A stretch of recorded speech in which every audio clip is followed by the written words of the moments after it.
Tonight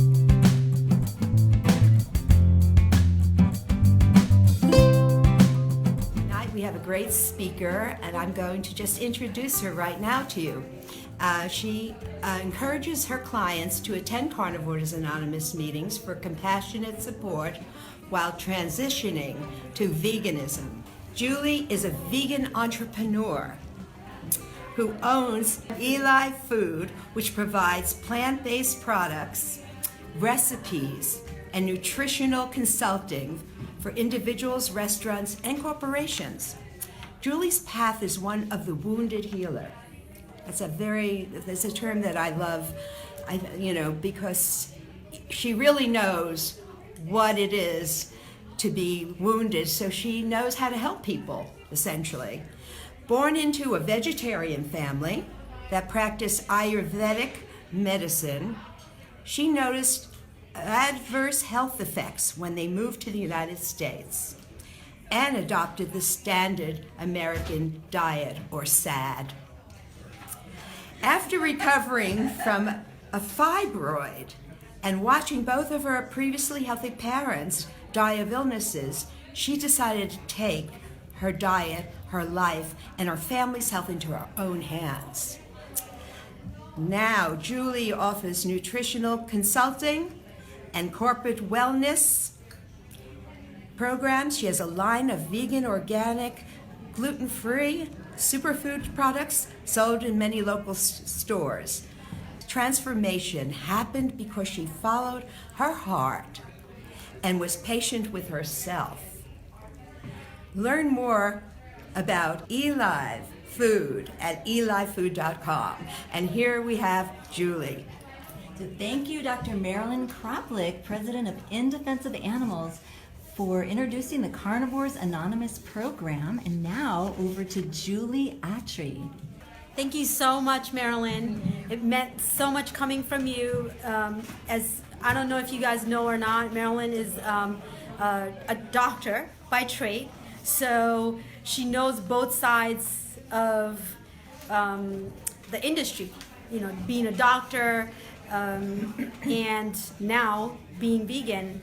And for many, many years, and I think still now, doctors aren't really taught about nutrition or really taught to focus on nutrition. Although any illness that we have or any illnesses that our body attracts is due to poor health, poor diet. And poor diet definitely reaches its way to poor health in all of us. So a little bit about myself.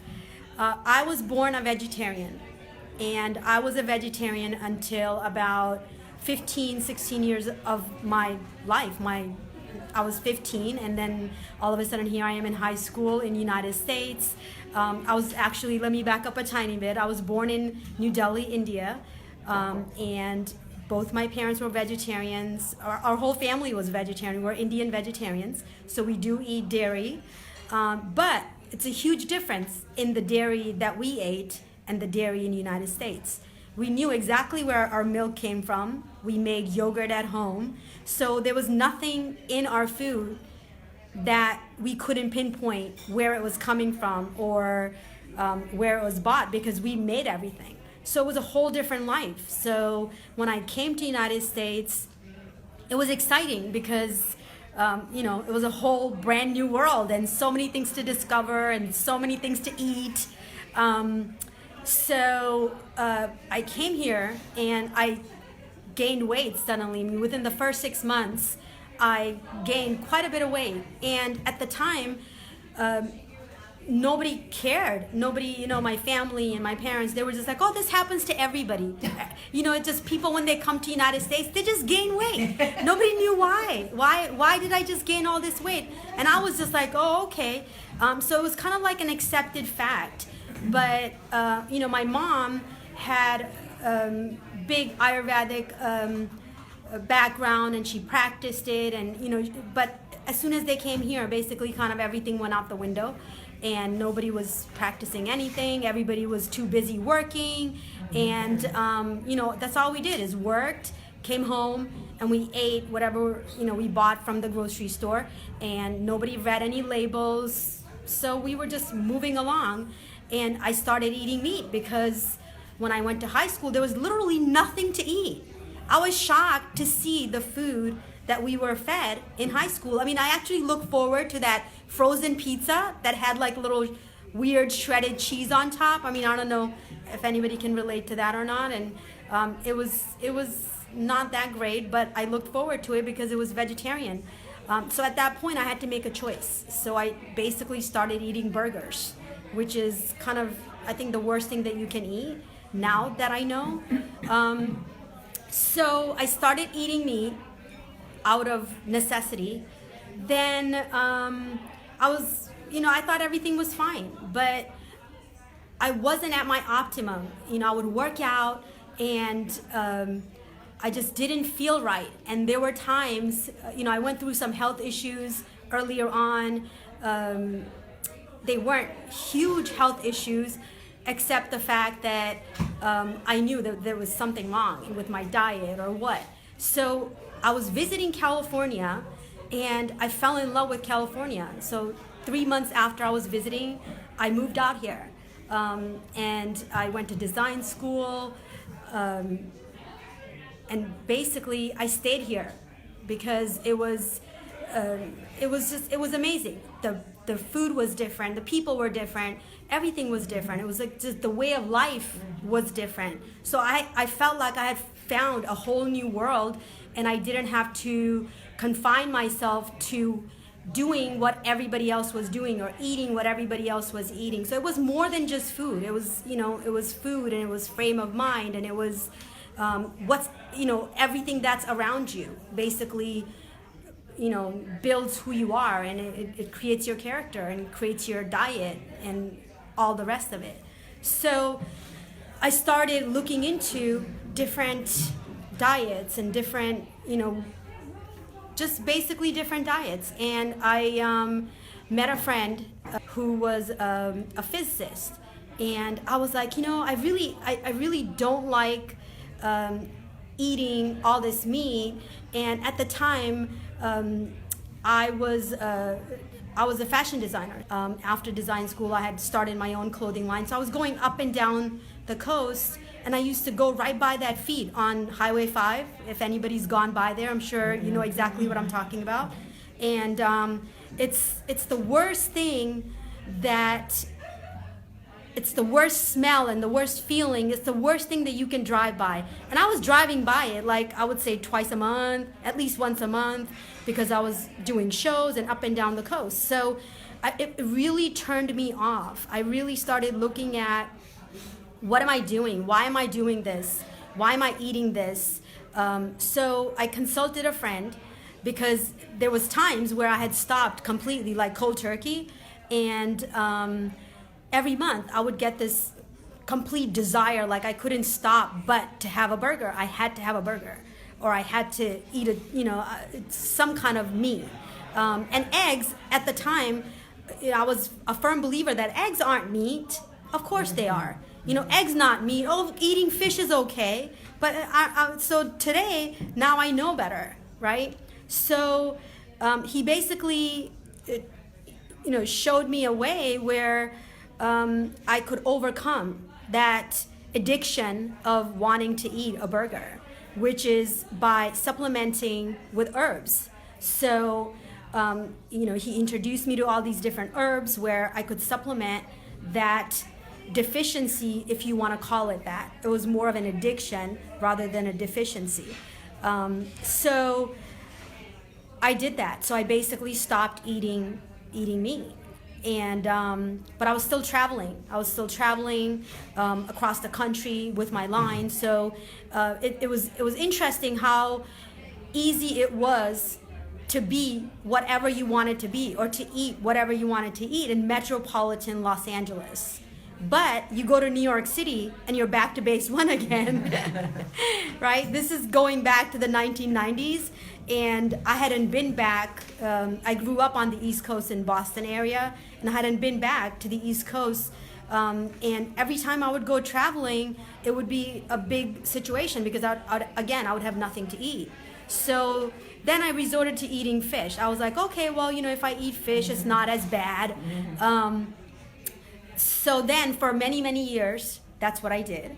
I ate fish and eggs, and I thought that was better. So what you think is better is just relevant to what you know, right? Or it's relevant to what you can do and what you think is possible.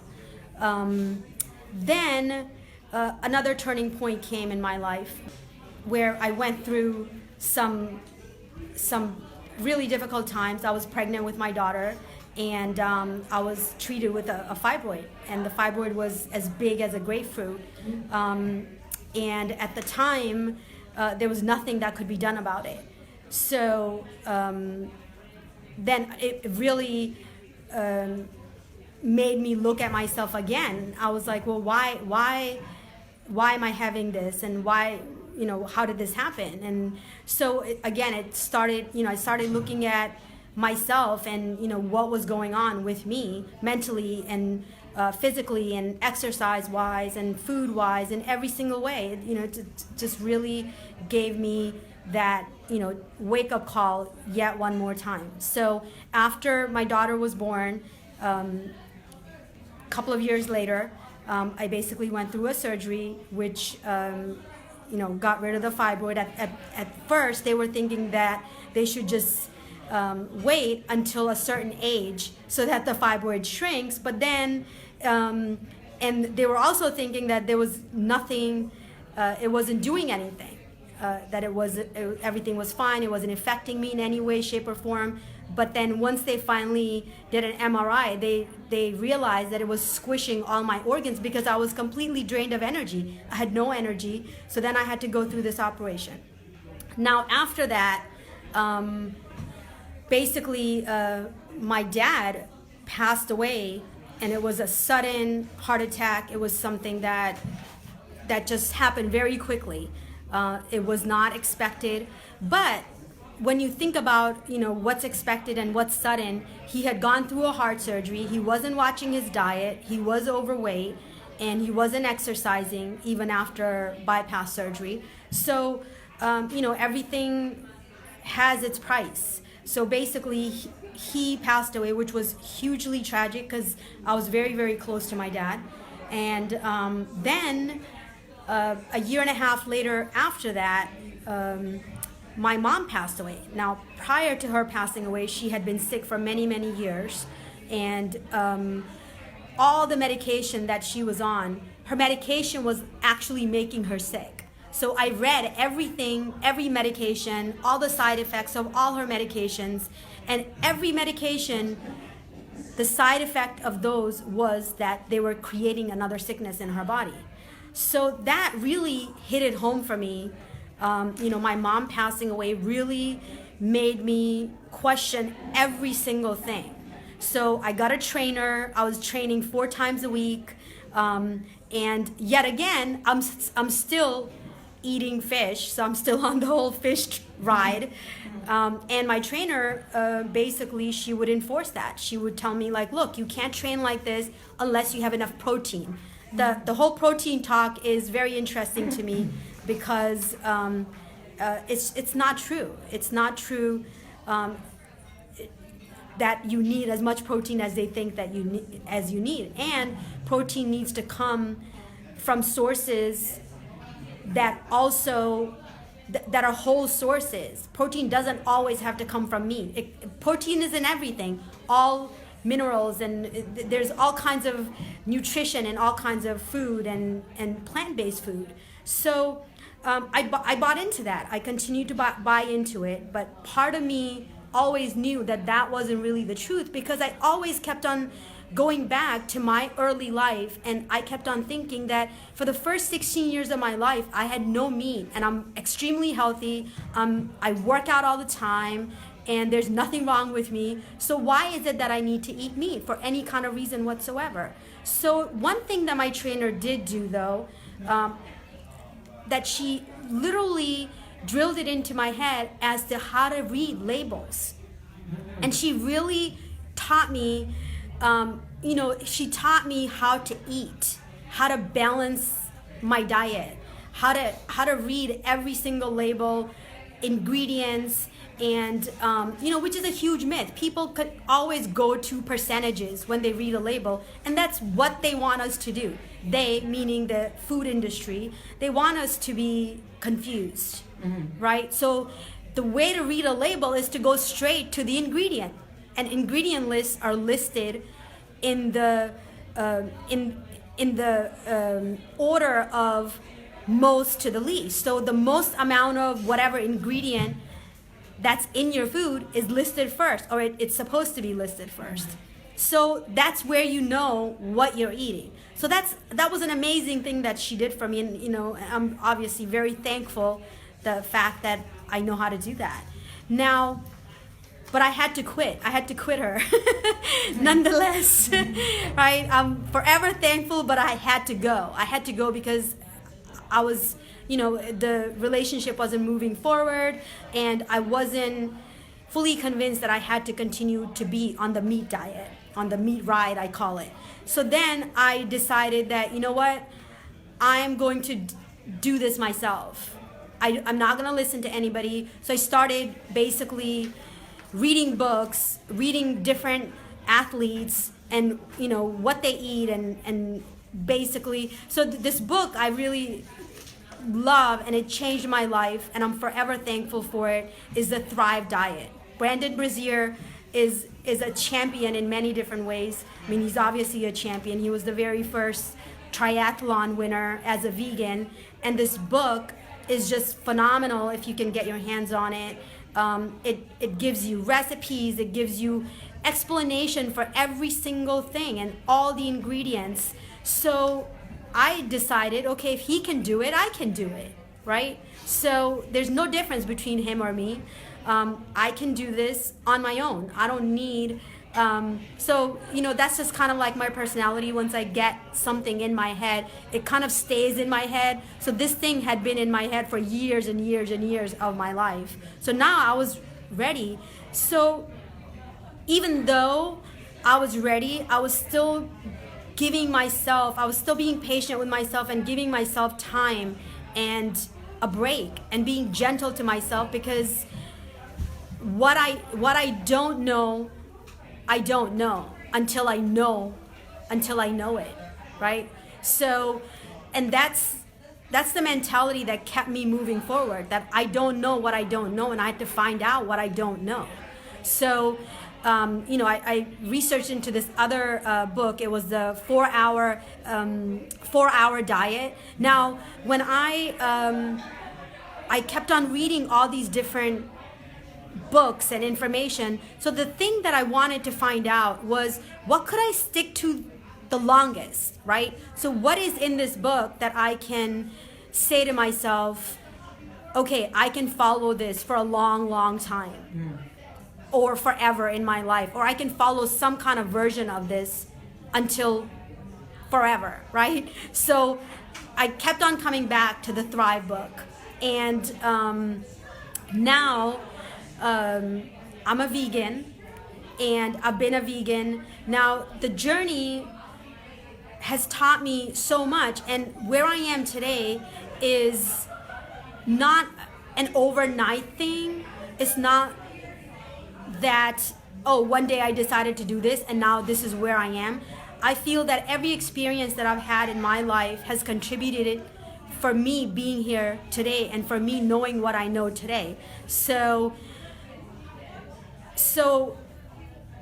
I started researching farmers markets in my area, and thankfully I live in Los Angeles, so we have tons of farmers markets, tons of fresh food and fruits and vegetables. So I don't shop at a market for fruits and vegetables at all, or for hardly anything. So I hit the market every single week. So I started talking to the farmers, started finding out what they do, how they do it, who has organic food, who doesn't, and hearing their stories of how they work in the fields, because that's kind of like where I started from, from my childhood. my family had farms, and even today my family has farms. So I know all of that, and I have that in the back of my mind that is a reality. So I constantly continue to fall back on that reality, and that reality never proves me wrong. So I started, talking, and I have tons of friends at the Santa Monica Farmers Market, and it was the funniest thing, because at this one booth, we always gather and we always bring whatever it is that we made. So I started making food, and I started bringing food just like everybody else was, right? So I had been working on this one recipe for years and years. I would work on it, and then it wouldn't work, so I would leave it, and then I would pick it back up again and leave it. So at this point, I had perfected it quite well. So I would bring my food to the market, and we would get together at the end of the market. So it became so much fun, and it became like a society, like a culture. That's what we did, and it was fun, and we hung out and tried each other's food. So people started asking me, hey, what do you do with your food? So I was like, I don't know, I eat it. What do you do with your food?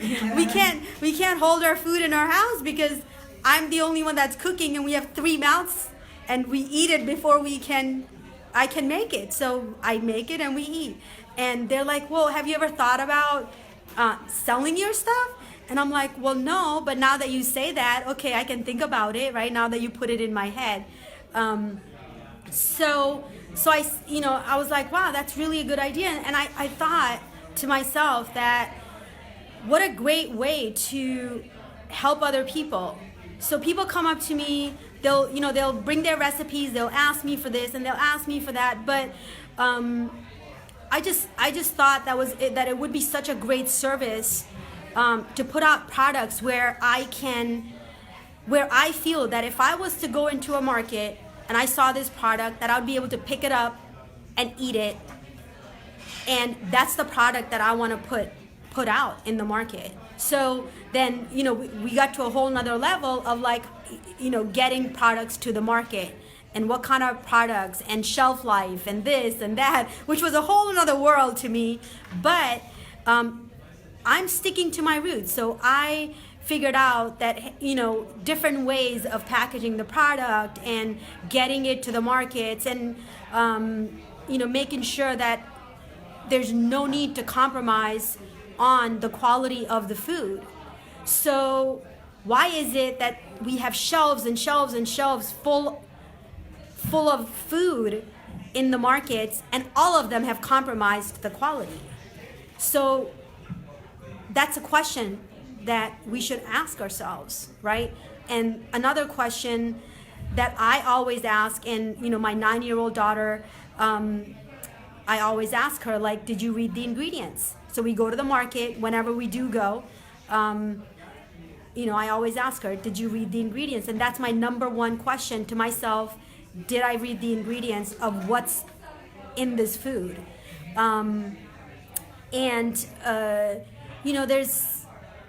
There's another thing that I keep thinking about, that I had the base that I had of the first 15 odd years, 16 years of my life, where I knew that there was a way to eat, and I had seen in my lifetime that there is a vegetarian way of life.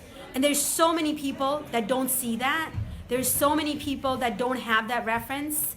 And for those people, the others have to be there for them. Somebody like me has to be there for them, that this is just the reality that There are other realities out there that perhaps if you want to follow, or you don't know them, or you want to explore into them, there are other realities out there, and you can borrow other people's experience and their realities to stay on course, whatever your course might be.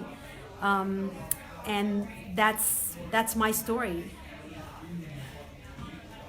Thank you so much, Julie. Thank you. Thank you, Julie. Thanks to everyone for joining our Carnivores Anonymous meeting in Los Angeles.